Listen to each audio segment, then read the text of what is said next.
Bismillahirrahmanirrahim. Assalamualaikum warahmatullahi taala wabarakatuh. Berita Al-Hijrah 8 Jun bersama saya Aziz Arifin dan jurubahasa isyarat Muhammad Amsyah Zamani. Dan berikut tajuk utama malam ini. Setelah 2 hari, akhirnya mayat pasangan suami isteri lemas ditemui. Juga 2 juta jemaah haji guna train metro Masyair.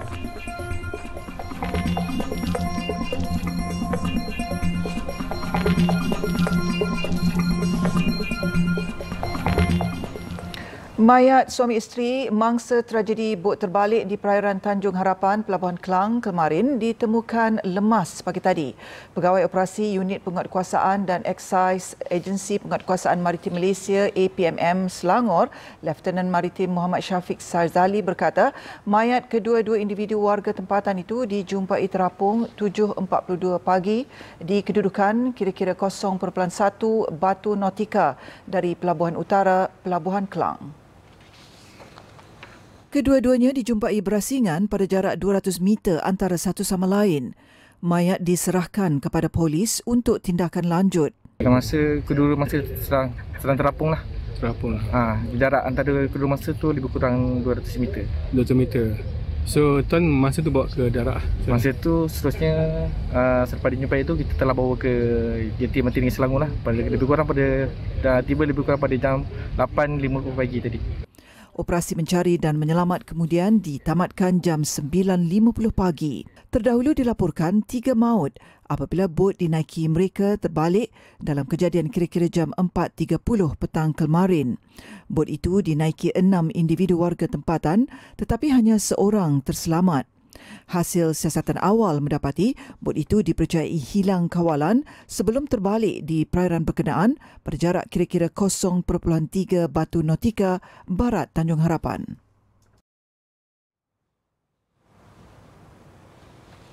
Kementerian Peralihan, Tenaga dan Transformasi Air Petra menerusi Suruhanjaya Perkhidmatan Air Negara SPAN memperuntukkan RM796.4 juta untuk pelbagai projek rawatan air secara pinjaman kepada negeri-negeri memerlukan. Menterinya yang juga Timbalan Perdana Menteri Datuk Seri Fadilah Yusof berkata, pada 2025, 28 projek air terbabit di 7 negeri iaitu 12 projek di Sabah, 5 di Sarawak, 3 projek masing-masing di Pahang dan Terengganu, 2 masing-masing di Perlis dan Kedah serta 1 projek di Kelantan. Tak silap saya dalam tahun ini ada 7 yang akan siap tahun ini. Ada yang masih dalam pelaksanaan yang akan siap tahun 2026 dan ada yang siap selepas tahun 2027 onwards. Sebab ada 4 projek dia masih dalam peringkat apa dia katakan NOC. NOC itu ialah Notice of Change. Sebab perubahan skop dan sebagainya, kita kena minta peruntukan tambahan. Menurutnya lagi, 7 projek dijangka siap tahun ini adalah 2 di Perlis, 2 di Sarawak serta 1 projek masing-masing di Terengganu, Pahang dan Sabah. Ia membabitkan kerja-kerja menaik taraf pam air bersih bertekanan tinggi, mengurangkan kadar kehilangan air tidak terhasil NRW, pemasangan paip air retikulasi, mengatasi kekuruhan loji rawatan air selain penambahan kapasiti loji rawatan air.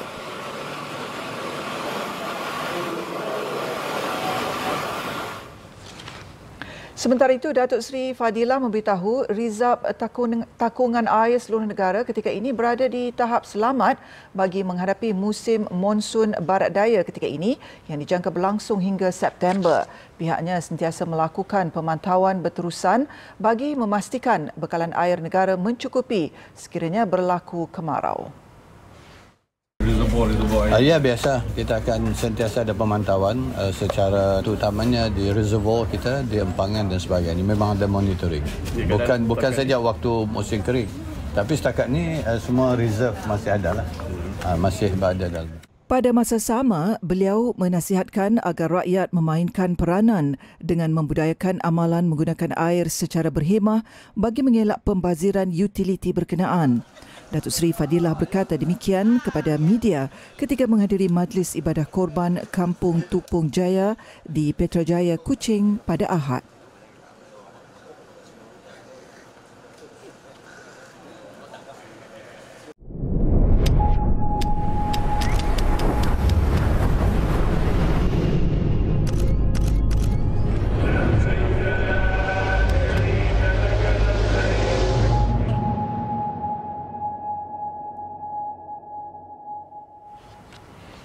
Satu lagi kes kematian jemaah haji Malaysia bagi musim haji 1446 Hijrah di Tanah Suci direkodkan. Allahyarham Said Baharum Said Hussein, 72 tahun, yang sempat menyempurnakan rukun haji iaitu berwukuf di Arafah, disahkan meninggal dunia akibat serangan jantung. Menteri di Jabatan Perdana Menteri Datuk Dr. Muhammad Naim Mokhtar dalam kenyataan memaklumkan Allahyarham yang berasal dari Alustar Kedah menerima rawatan awal di Khemah Mina sebelum dibawa ke Hospital Mina Al-Wadi, Arab Saudi dan menghembuskan nafas terakhir pada jam 4.53 pagi Sabtu 7 Jun 2025. Beliau memaklumkan bahawa badal haji tidak akan dilakukan buat Allahyarham Said Baharum Said Hussein memandangkan Allahyarham sempat menyempurnakan rukun haji iaitu wukuf di Arafah. Dalam perkara itu, pihak tabung haji jelasnya telah memaklumkan berita pemergian kepada waris di Malaysia selain turut merakamkan ucapan takziah serta mendoakan agar roh Allahyarham dicucuri rahmat dan ditempatkan dalam kalangan orang yang beriman. Sementara itu, tabung haji dalam kenyataannya juga menegaskan komitmen untuk terus memantau kesihatan jemaah serta menasihatkan jemaah agar menjaga kesihatan dan tidak memaksa diri terutamanya dalam melaksanakan ibadah seperti melontar jamrah di bawah cuaca panas ekstrim. Setakat hari ini, TH merekodkan 9 kematian jemaah haji Malaysia bagi musim haji 1446 Hijrah.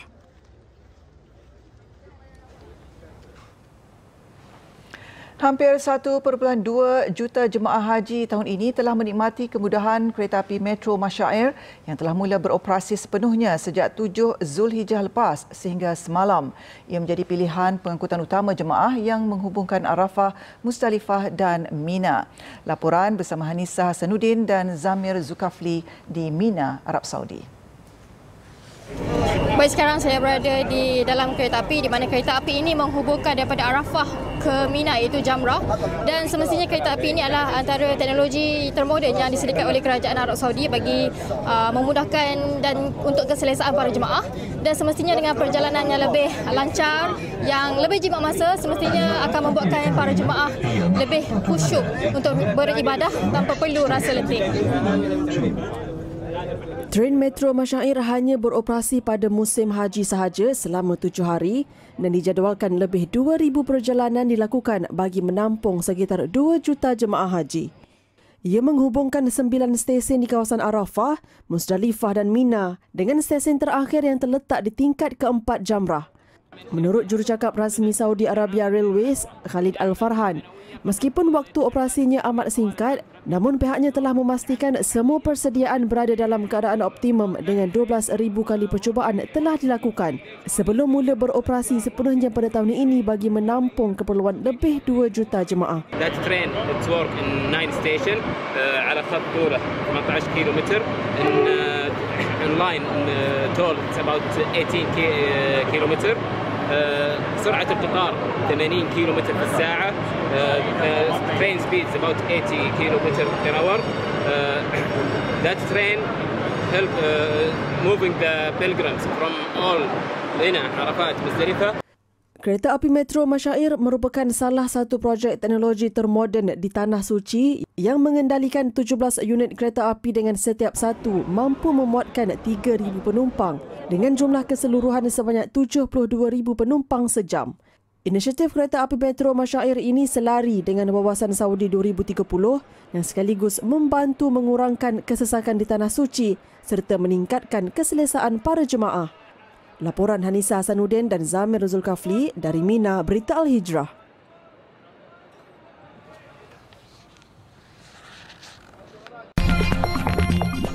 Lembu Sado antara 10 yang dikorban.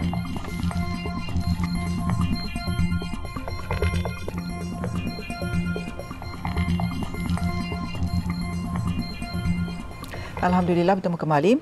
Seramai 40 keluarga asnaf yang kisah mereka pernah disiarkan Berita Al-Hijrah menerima daging korban daripada Badan Bukan Kerajaan NGO Persatuan Alumni Sekolah Menengah Kebangsaan Agama Tok Jiring Al-Adha.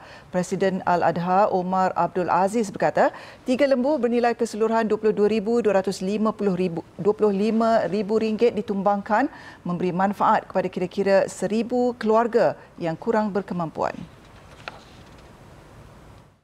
Katanya 40 keluarga asnaf itu dipilih memandangkan mereka memerlukan perbelanjaan yang tinggi bagi rawatan ibu bapa serta anak-anak yang sakit dan itu menyebabkan mereka tidak mampu membeli daging kerana harganya yang mahal.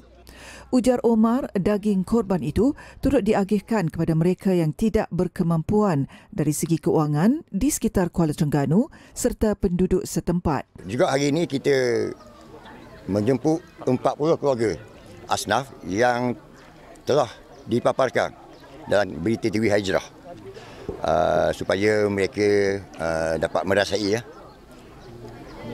nikmat daging korban bersama keluarga mereka. Dan untuk 40 keluarga ini, daging-daging tersebut boleh dimanfaatkan lebih kurang dalam 250 orang isi keluarga. Katanya 30 peserta geng korban Kampung Kebur Besar, Manir, Kuala Terengganu bergotong royong menyembelih dan melapah daging korban tersebut. Sementara itu, Siti Zawiyah Sapi'i, 37 tahun, berkata dia bersyukur menerima daging korban berkenaan kerana bahan mentah itu agak mahal baginya. Saya nak ucapkan terima kasih berbanyak-banyak kepada pihak NGO Al-Ada kerana berkongsi daging sepenuh hari Raya Korban ni. Dapatlah kami sekeluarga merasai daging korban. Kami lazimnya tak mampu nak membeli kerana kos perubatan ayah lebih lagi yang memerlukan. Ujar Siti Zawiyah, dia turut berterima kasih kepada Berita Al-Hijrah kerana telah menyiarkan kisah bapanya di Kampung Teluk Tepuh yang terlantar ekoran usus bocor sehingga berjaya mendapat sumbangan lebih RM40,000 daripada orang ramai tahun lalu. Manakala bagi Muhammad Khairul Aswal, 42 tahun, kisah anak dan isterinya menghidap sakit kronik disiarkan Berita Al-Hijrah pada Februari lalu turut bersyukur menerima daging korban. Terima kasih atas program Al-Ada ni di kampung ni yang meriahlah. Juga diucapkan terima kasihlah atas program ni. Kita semua asnaf lah, sebagai asnaf dapat merasakanlah daging tu. Sedap. Kita dapat merasa daging tu, daging korban ni hasil sumbangan lah. Tambahnya, dia berharap agar lebih ramai NGO seperti Al-Adha ini tampil untuk menyumbang kepada golongan-golongan asnaf sepertinya di Hari Raya Aidiladha akan datang. Lembu Sador, antara 10 ekor lembu yang ditumbangkan di Surau Al-Madrasatul Ittifaqiyah Keramat hari ini. Menurut pengerusi program korban di situ, Datuk Dr. Sharifuddin Musa, program korban itu adalah inisiatif penduduk dan ahli kariah surau yang menabung secara bersama setiap bulan untuk merealisasikan aktiviti tersebut. Dr. Sharifuddin berkata tabungan bagi aktiviti ini dimulakan sejak tahun lalu dan dijayakan 3 rakan strategik. Program pada hari kita bukan kita saja yang uruskan, kita kendalikan dan bersama 3 rakan strategik kita iaitu PPIM, Busanita dan juga Bobby Farm yang menyumbangkan ataupun tempat pusat pemilihan lembu-lembu yang berkualiti tinggi.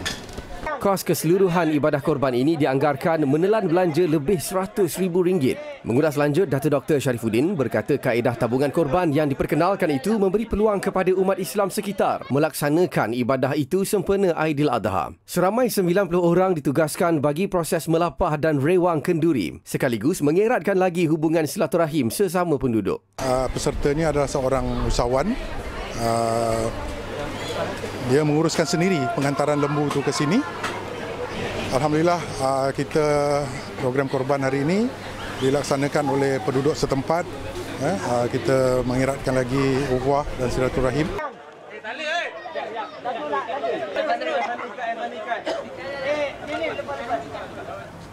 Di Johor, semangat pengorbanan yang tinggi dipamerkan generasi muda Kampung Kangkar Tebrau, Johor Bahru. Seramai 150 anak muda berganding bahu menjayakan program ibadah korban dan akikah anjuran masjid tersebut yang melibatkan 15 lembu dan 5 kambing. Penyelaras program Muhammad Amirul Akmal Muhammad Syukur berkata penyertaan aktif golongan belia dalam program ibadah itu sejak 2013. Keseluruhan proses dijalankan oleh generasi muda Kampung Terbabit. bermula dari mesyuarat, pemilihan tapak sembelihan, pembelian haiwan korban sehingga pengagihan daging dari rumah ke rumah dilakukan sepenuhnya oleh anak muda tempatan. Salah satu usaha kita di peringkat Masjid Kampung Kangkar Tebrau untuk terus mendampingi golongan rakan muda, kerana masjid yang baik ialah masjid yang sentiasa mendampingi orang-orang muda supaya generasi ini berpengetahuan dan berilmu. Bagi Imam Masjid Kampung Kangkar Tebrau, Abdul Hamid Hassan, penglibatan anak muda dalam ibadah korban satu nikmat besar yang wajar disyukuri. Memang kadang-kadang kita tak mampu untuk mengajak anak-anak muda ini memenuhkan masjid, akan tetapi mereka dapat bantu daripada sudut melakukan ibadat korban ini pun satu nikmat yang besar yang Allah berikan kepada kita. Sementara itu, anak muda yang pertama kali menyertai aktiviti melapah daging korban memaklumkan ia hanya pengalaman cukup bermakna dan menjadi titik mula untuk terus aktif bersama komuniti masjid. Alhamdulillah kita rasa pengalaman barulah, peluang untuk join korban kampung. Sebelum ni tak pernah dapat join. Kali ni dah besar ni dapat join lah. Amat berbesar hatilah dapat turun padang, dapat sama-sama tolong korban, program masjid, dapat melibatkan diri ke arah ke jalan yang benar lah.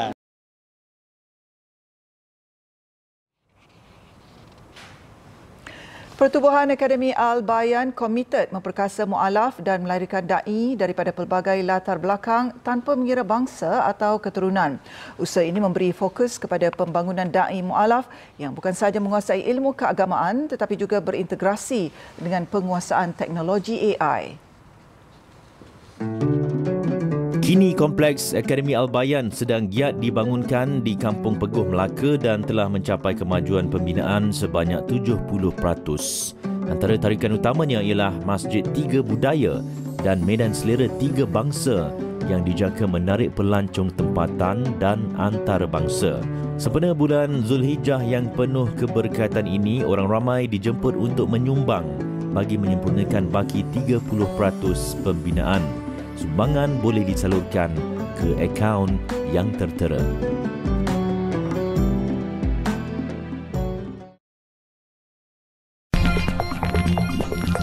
China cadang naikkan cuti bersalin kepada 150 hari. Alhamdulillah, bertemu kembali. Tanzania disifatkan antara negara Afrika paling stabil. Namun, sebilangan rakyatnya masih dalam belenggu kemiskinan. 1/3 daripada 70 juta rakyatnya dikatakan berada di bawah paras kemiskinan tegar $2 Amerika sehari, termasuk umat Islam yang menyambut Hari Raya Aidiladha bermula semalam. Ikuti laporan koresponden berita Al-Hijrah, Said Azwan Said Ali yang berada di negara Afrika itu sejak Rabu lalu bersama tim amal kurban. Sejak beberapa tahun kebelakang ini, lebih ramai dan bukan kerajaan NGO Malaysia menjalankan misi kemanusiaan ke benua Afrika ketika Aidiladha. Selain faktor haiwan ternakan lebih murah, faktor kemiskinan mencekam penduduk tempatan menyebabkan kenapa Afrika menjadi pilihan. Antara NGO menjalankan kerja-kerja kemanusiaan ke Afrika sejak lebih 17 tahun lalu adalah Yayasan Amal Malaysia. Lebih 1,000 ekor lembu, kambing dan unta diagihkan dagingnya ke 4 negara Afrika, iaitu Chad, Uganda dan Nigeria, dan lokasi terbaru misi amal kurban di Tanzania. Penduduk sini di bawah paras kemiskinan terlalu ramai. Jadi kita bantu mereka insya-Allah untuk mendapatkan walaupun sekebit daging daripada rakyat Malaysia untuk mereka nikmati hari ini. Semalam, lebih 200 ekor lembu dan kambing diagihkan tim relawan Amal Malaysia di Babati di wilayah Manyara, Tanzania. Proses pengagihan yang pada awalnya berlangsung dengan tenang, bagaimanapun bertukar heboh selepas penduduk tempatan yang beratur sejak awal pagi berebut-rebut untuk mendapatkan daging korban. Wakil penduduk tempatan berkata, situasi itu bukan perkara luar biasa kerana bukan semua penduduk mampu membeli daging. Kedatangan NGO Malaysia amat dinanti-nantikan penduduk tempatan yang miskin. This situation, this process is help for Tanzania Muslim and the other people to get the protein and the other needed from meat. So we asking them to come every year to help us, to help our people, because we are poor. We are using $2 per day. Data rasmi menunjukkan hanya 34% penduduk di Tanzania beragama Islam dengan selebihnya penganut Kristian. Kedatangan NGO asing termasuk dari Malaysia dilihat sebagai dakwah bilhal untuk membantu umat Islam di Tanzania merasai dan menjalani ibadah kurban dengan lebih sempurna. Sekalipun masih banyak perlu dilakukan untuk menegakkan syiar Islam di negara ini, usaha harus dimulakan semua pihak untuk menyokong bangsa bertauhid di Tanzania. Kebelakangan ini lebih banyak NGO Malaysia datang ke Afrika kerana mereka melihat bahawasanya data kemiskinan di sini amat memerlukan perhatian, dan di Tanzania dikatakan 26 juta rakyatnya berada di bawah paras kemiskinan global $2 sehari bersamaan dengan RM300 sebulan. Program-program seumpamanya misi korban dan dakwah daripada Yayasan Amal ini misalnya dianggap sebagai program dakwah kemanusiaan yang bukan saja membantu mereka untuk meletakkan makanan di atas meja, tapi meneruskan kehidupan mereka yang lebih baik. Saya Azwan Syali melaporkan dari Manyara, Tanzania untuk Berita Hijrah.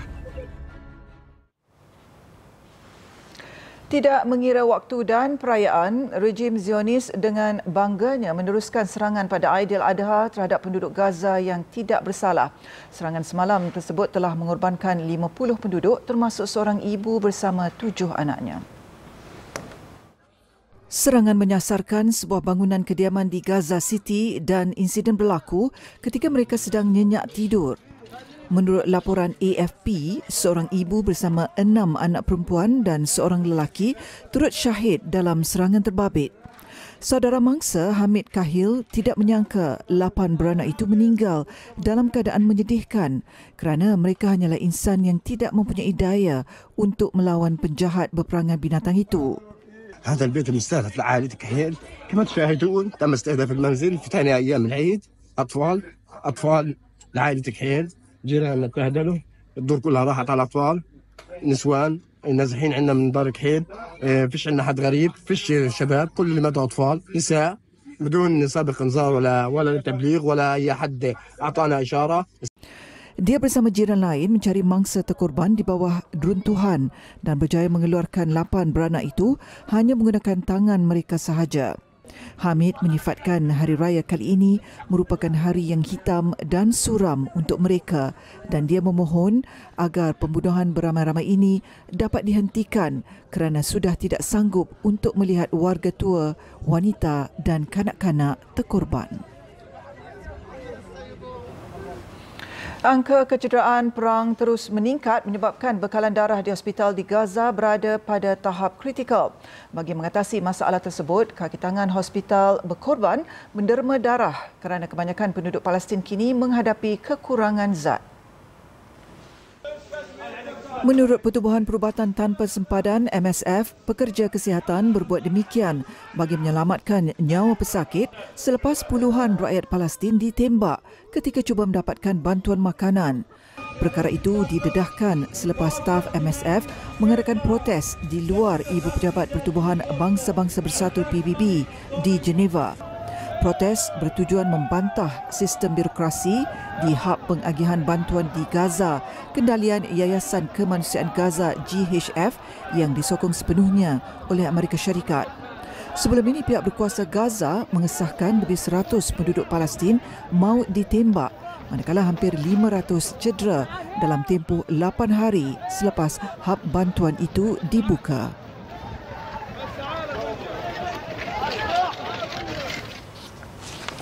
Pempengaruh media sosial yang paling ramai pengikut di dunia, Khaby Lame, ditahan ejen Immigration Amerika Syarikat AS sebelum dibebaskan kerana tinggal melebihi tempoh sah visa. Penguatkuasa Imigresen dan Kastam Amerika menahan Sheringue Khaby Lame, 25 tahun, di lapangan terbang antarabangsa Harry Reid, Las Vegas, Nevada kemarin kerana pelanggaran peraturan imigresen.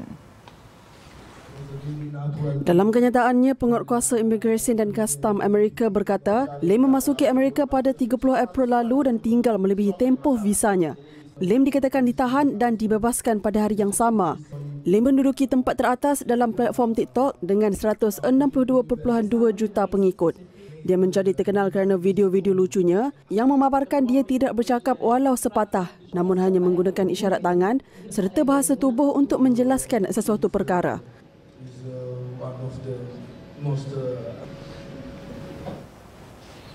Pihak berkuasa kesihatan di wilayah Sichuan, Barat Daya China mencadangkan cuti perkahwinan dilanjutkan sehingga 25 hari dan cuti bersalin sehingga 150 hari sebagai usaha membentuk masyarakat yang mesra kesuburan bagi merangsang pertumbuhan penduduk negara berkenaan.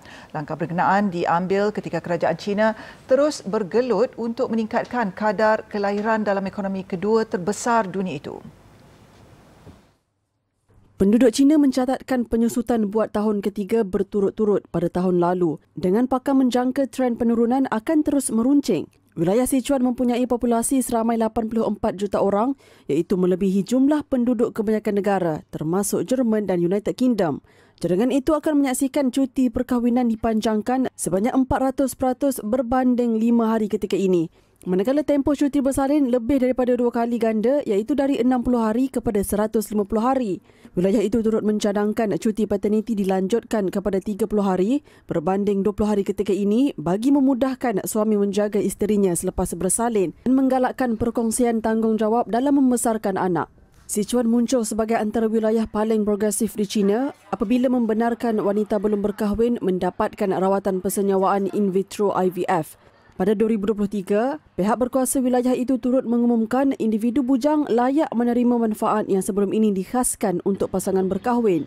Kadar kelahiran di China menurun sejak beberapa dekad lalu, kesan daripada pelaksanaan dasar satu anak yang berkuat kuasa dari 1980 hingga 2015, selain kesan perbandaran pesat. Sekian berita Ali Jurah untuk malam ini. Saya Aziz Arifin dan jurubahasa isyarat Muhammad Amsyar Zamani. Assalamualaikum warahmatullahi taala wabarakatuh dan selamat malam.